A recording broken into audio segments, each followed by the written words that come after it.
할렐루야. 오늘 이 저녁에 나오신 성도님들을 환영합니다. 오늘 금요기도회를 통해 저희들이 함께 마음을 모으고 하나님 앞에 간구할 때 하나님께서 들려주시는 귀한 하나님의 말씀과 또 하나님의 은혜로 충만한 이 귀한 저녁 시간 되시기를 간절히 축원드립니다.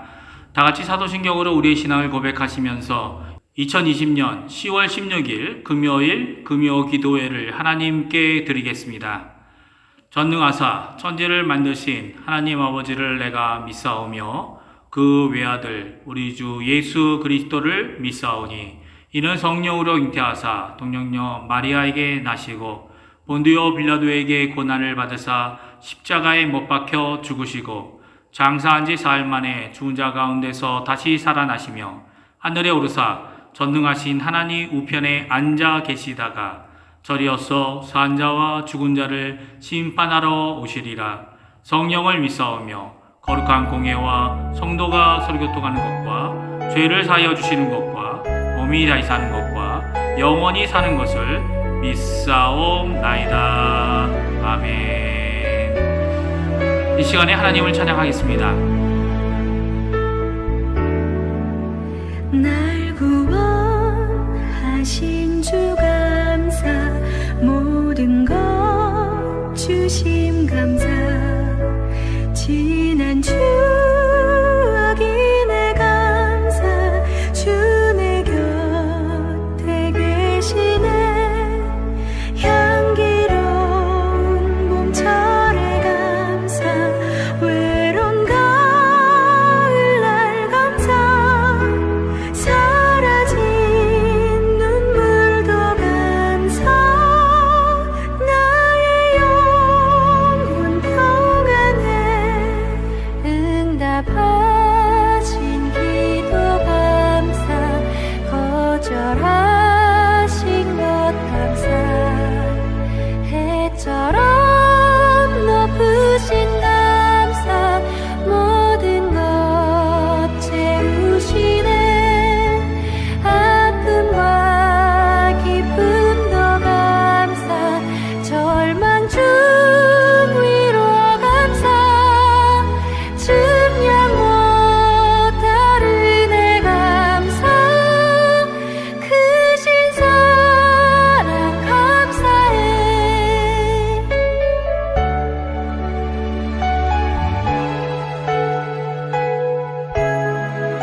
주시며 나를 재촉하시네. 일어나 걸어라 내가 새 힘을 주리니. 일어나 너 걸어라 내 너를 도우리. 일어나 걸어라 내가 새 힘을 주리니. 일어나 너 걸어라 내 너를 도우리. 너를 도우리.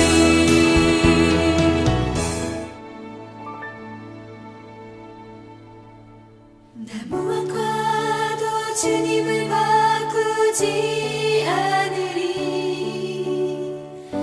다른 어떤 은혜 구하지 않으리. 오직 주님만이 내 삶의 도움이시니. 주의 얼굴 보기 원합니다. 주님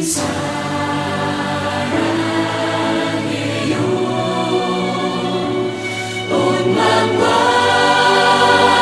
정성 다해 하나님의 신실한 친구 되기 원합니다.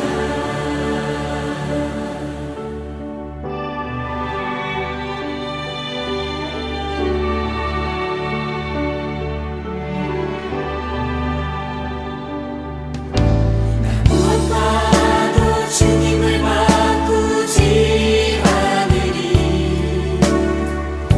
다른 어떤 은혜 구하지 않으리. 오직 주님만이 내 삶의 도움이시니. 주의 얼굴 보기 원합니다. 주님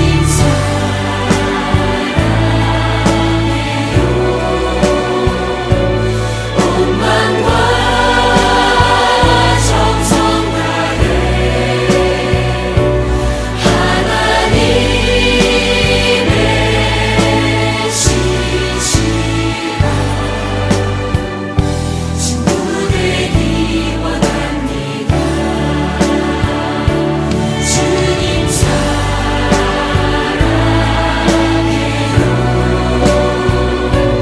온 맘과 정성 다해 하나님의 신실한 친구 되기 원합니다. 우리 이 시간에 합심하여 기도하겠는데요. 세 가지 기도 제목으로 하나님께 기도하기 원합니다. 첫 번째, 교회와 성도님들을 위해 기도해 주십시오.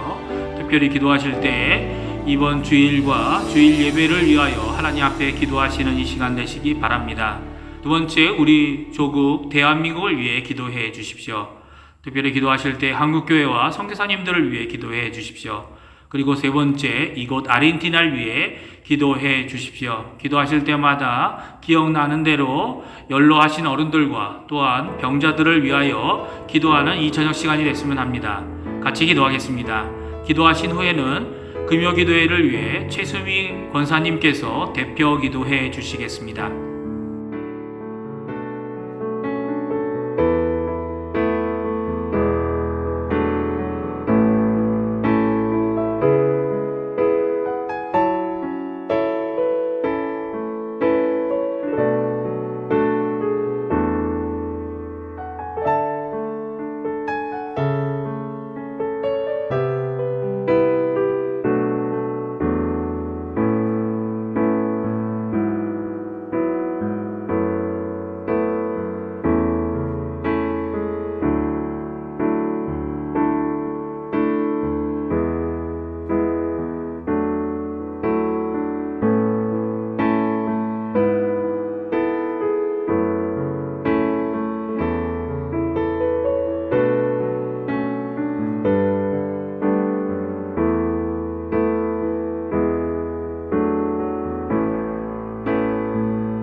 아버지 감사를 드립니다. 오늘도 허락해 주신 이 시간 금요기도회를 통하여 저희가 주님과 만나며 회개의 시간과 감사의 시간, 은혜의 시간을 갖기를 간절히 원합니다. 하나님 아버지, 아직도 저희는 세상 앞에서 너무나도 약함을 고백합니다.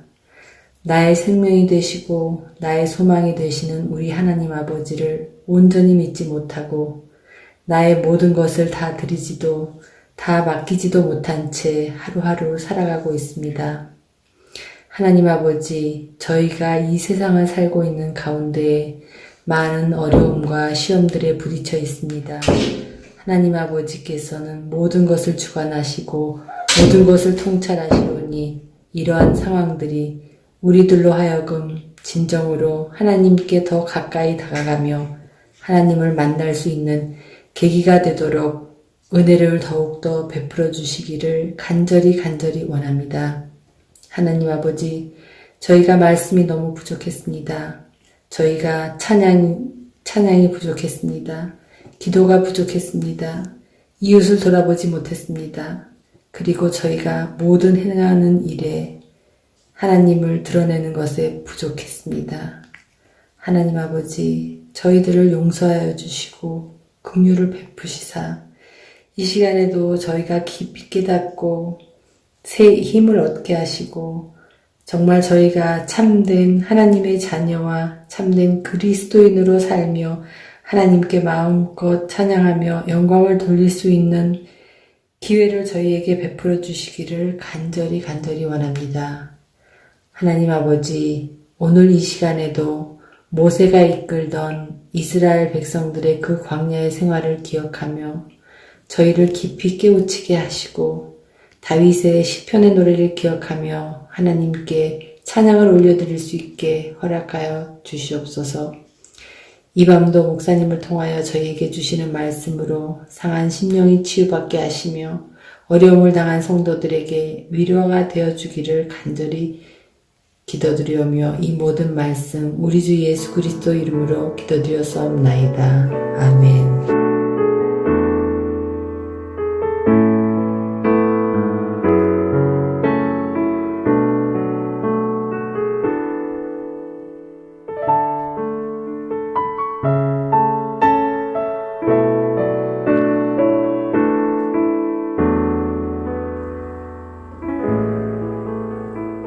성경 말씀 함께 읽습니다. 성경 사도행전 10장 1절로 5절 그리고 9절입니다.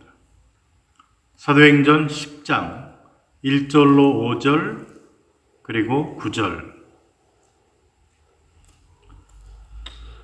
함께 읽습니다. 가이사랴에 고넬료라 하는 사람이 있으니 이달리아 부대라 하는 군대의 백부장이라.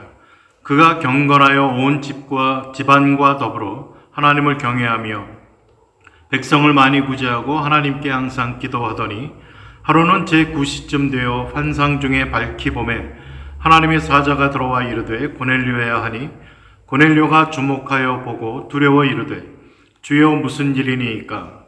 천사가 이르되 내 기도와 구제가 하나님 앞에 상달되어 기억하신 바가 되었으니 네가 지금 사람들을 요바에 보내어 베드로라는 시몬을 청하라. 그리고 9절 이튿날 그들이 길을 가다가 그 성에 가까이 갔을 그때에 베드로가 기도하려고 지붕에 올라가니 그 시각은 제6시더라. 아멘.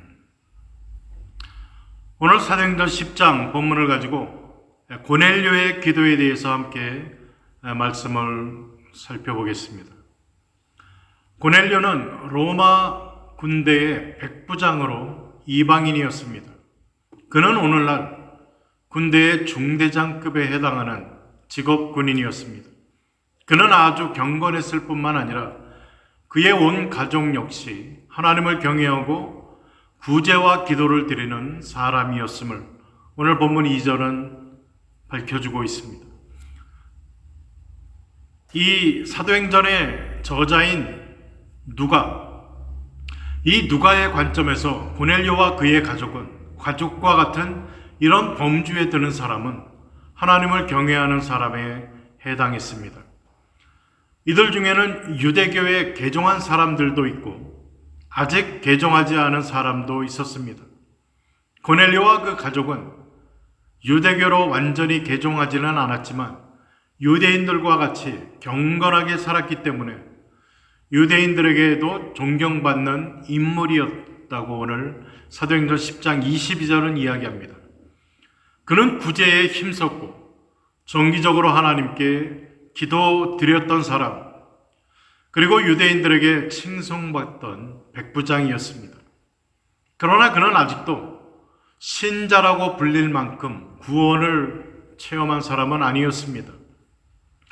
그의 정기 기도 중에 천사가 나타나서 베드로에게 사람을 보내어서 그를 청하여 말씀을 들을 것을 명령합니다.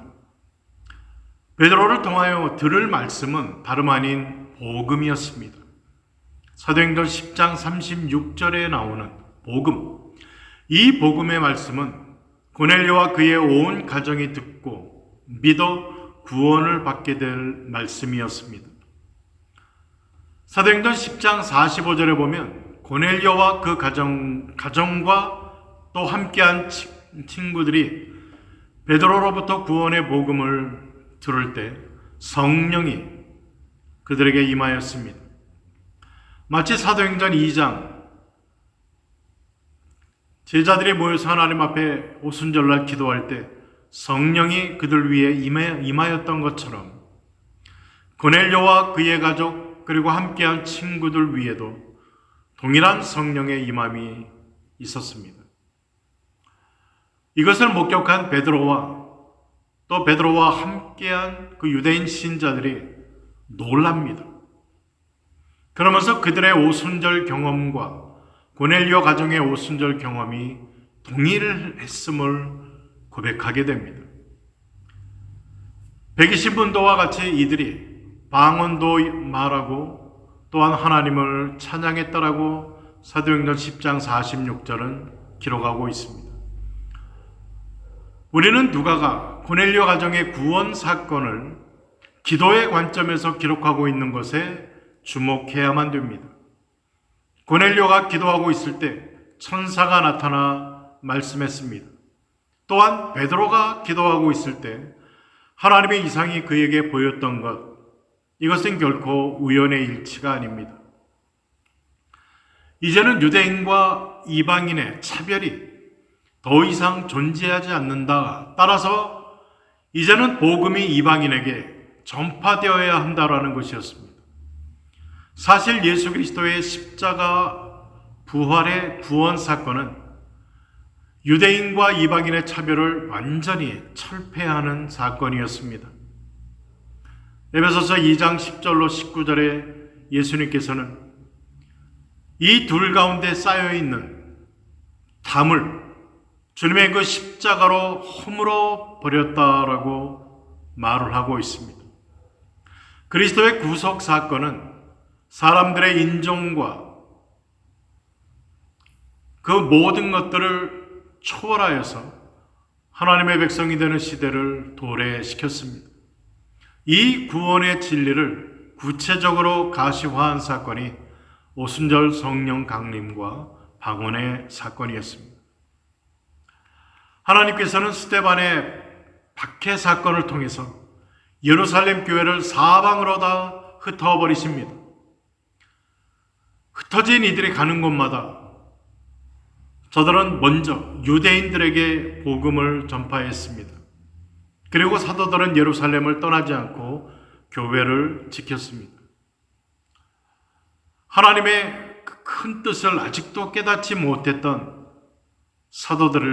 사도들에게 이 깨우침을 주시려고 오늘 기도하는 고넬료에게 천사를 보내어 베드로라는 사람을 초대해서 복음을 들으라라고 말씀을 하셨던 것입니다. 베드로가 점심이 준비되는 시간에 그 막간을 이용해서 하나님 앞에 기도하고 있을 때에 하나님께서는 환상을 보여주시면서 그 보재기 안에 정결하게 된 짐승에 대한 환상을 보여주셨습니다. 이제 이방인도 구원을 받는 시대가 도래했음을 보여준 것입니다.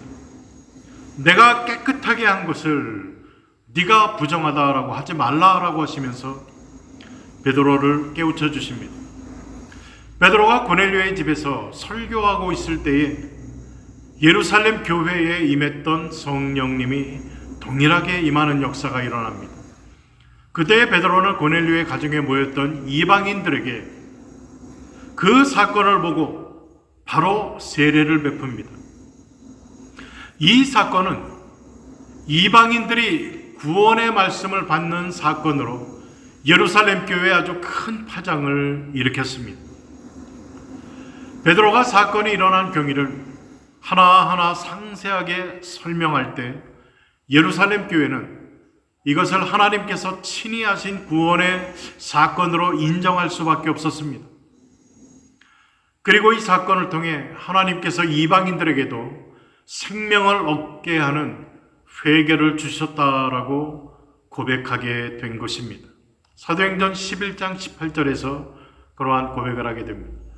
하나님께서 주권적으로 기도하는 자들을 강권하여 이방 선교의 문을 여신 사건을 통해 이방인들로 생명을 얻는 그러한 역사, 이러한 역사를 통해 사도행전 11장 19절로 26절에 보면 최초의 이방인 교회인 안디옥 교회가 탄생하게 되어집니다.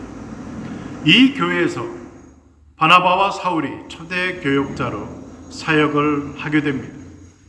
그리고 이 교회에 의해 사울과 바나바가 이방 선교사로 파송을 받았고 결국 이방 선교의 모체가 되고 맙니다. 누가복음에서 예수님의 사역을 시작부터 끝까지 기도로 진행된 것을 보여준 누가가 이방 선교의 사역 역시 기도로 시작된 것을 보여주고 있습니다. 왜 기도 가운데 하나님의 주권적인 역사가 일어나는가? 기도는 하나님께서 모든 일에 주권을 가지셨음을 인정하는 것입니다. 그리고 그분이 주권적으로 계획하신 일을 하시도록 요청하는 것이기 때문입니다. 기도하는 자는 기도를 통해서 하나님의 뜻을 이루는 도구가 됩니다. 기도는 이렇게 인간의 뜻에 따라 움직이지 않고 철저하게 하나님의 뜻에 따라 돌아가기 때문에 항상 예상 밖의 일들이 일어납니다. 기도가 단지 인간의 계획과 생각에 따라 톱니바퀴처럼 돌아가는 것이라면 기도에는 항상 예측과 결과만 기대될 것입니다. 그러나 기도는 하나님의 주권적인 뜻을 이루는 도구이기 때문에 하나님께서 기도하는 자의 마음을 당신의 뜻대로 움직일 때에 기도하는 자는 두말 없이 하나님의 뜻에 두 손을 들고 순복하며 순종하게 됩니다. 우리는 이 모습을 고넬료와 베드로에게서 보게 됩니다. 우리는 하나님의 뜻을 구체적으로 잘 알지 못합니다. 그러나 기도하는 가운데 하나님의 주권적인 시간표에 따라서 하나님의 뜻이 우리에게 알려지고 확신됩니다. 우리는 그 실천자가 되게 됩니다. 따라서 우리의 기도 생활이 아무리 반복적이고 일상적이고 지극히 평범해 보인다 하여도 심지어는 이것이 판에 박힌 것 같이 느껴질지라도 결코 기도하는 것을 그만두어서는 안 되는 이유가 여기에 있습니다. 하나님께서는 우리가 하는 작고 평범한 기도를 통해서 당신의 놀랍고 비범한 일을 하고 계시기 때문입니다. 고넬료가 오후 3시에 기도를 하고 있었던 것도 베드로가 점심 준비하는데 시간이 아직 되지 않아서 이 약간을 이용해서 기도하는 것과 그들에게는 지극히 이러한 것들은 평범한 경건한 시간이었습니다. 그러나 기도 생활에 힘쓰는 자들이 하나님의 뜻을 잘 분별하고 그때그때 하나님께서는 필요한 지혜를 얻게 하는 것, 이러한 것 때문에 기도하는 이 기도가 얼마나 중요한 것인가, 그리고 하나님은 이 기도하는 자들을 통해서 하나님의 뜻을 이루신다라는 것 우리는 명심해야 될 것입니다. 하나님 앞에 기도하는 것이 왜 그렇게 중요할까요? 우리가 기도하지 않아도 하나님의 뜻과 역사는 하나님의 계획대로 하나님의 정하신 시간에 일어납니다. 그러나 하나님 앞에 엎드려 기도하지 아니하는 자는 이것이 그냥 우연히 일어난 것으로 쉽게 넘어가 버리고 맙니다. 그러나 하나님 앞에 엎드려 정기적으로 기도하는 그 사람은 바로 이러한 역사가 일어날 때 이것이 하나님의 역사고 기도의 응답의 역사다라는 것을 깨닫게 됩니다. 하나님이 일하시는 손길을 느끼게 되고 그 하나님의 역사를 기억하면서 하나님 앞에 영광도 돌려드리고 그 하나님 앞에 합당한 감사와 찬양을 올려드릴 수 있는 자가 된다는 것입니다. 우리가 하나님 앞에 금요일마다 나와서 기도하는 것, 매주 반복되는 평범한 지극히 일상적인 일이라고 생각될 수도 있습니다. 그러나 분명한 것은 하나님께서는 이렇게 하나님 앞에 지속적으로 꾸준히 엎드리며 기도하면서 하나님의 뜻을 구하는 자들을 통해 하나님의 역사를 이루시고 하나님의 나라의 비밀들을 알게 하여 주신다라는 것입니다. 오늘 본문의 말씀 기억하시면서 이렇게 하나님 앞에 엎드려 기도하심으로 하나님의 나라를 세워가는 일에 동참하시고 또 하나님의 역사하심을 경험하시면서 그 하나님을 기뻐하시고 그 하나님을 더욱더 경외해 나아가는 기도하는 자들만이 누릴 수 있는 축복과 은혜의 삶 살아가시기를 주님의 이름으로 축복을 드립니다. 기도하겠습니다. 사랑의 하나님 감사드립니다. 기도하는 베드로를 통해 기도하는 고넬료를 통해 이방 선교라는 엄청난 사건이 시작되게 하시고 또 역사되어짐을 우리에게까지 알려주시니 감사드립니다. 하나님 앞에 엎드려 기도함이 얼마나 중요한 것인가를 저희들로 하여금 깨닫게 하여 주시고 우리가 하나님 앞에 정기적으로 꾸준히 나와 엎드려 기도하는 이 기도를 통해 하나님의 놀라운 일들이 우리 가운데 이루어지게 하시고 또 하나님의 손길을 저희들이 깨달으며 그 은혜를 찬송하는 기도의 용사들이 될 수 있도록 하나님 축복하여 주옵소서. 이러한 은혜가 우리 중앙교회 또 하나님 앞에 엎드리는 우리 성도님 한 분 한 분의 삶 속에 경험되게 하시고 그 은혜들을 더욱더 깊이 느껴가며 하나님을 찬양하는 은혜의 역사가 있게 하여 주옵소서. 감사드리며 예수님 이름으로 기도드립니다. 아멘. 주님 가르친 기도로 마칩니다. 하늘에 계신 우리 아버지여, 이름이 거룩히 여김을 받으시오며 나라 임하옵시며 뜻이 하늘에서 이루어진 것 같이 땅에서도 이루어지이다. 오늘날 우리에게 일용할 양식을 주옵시고 우리가 우리에게 죄 지은 자를 사하여 준 것 같이 우리 죄를 사하여 주옵시고 우리를 시험에 들게 하지 마옵시며 다만 악에서 구하옵소서. 되게 나라와 권세와 영광이 아버지께 영원히 있사옵나이다. 아멘.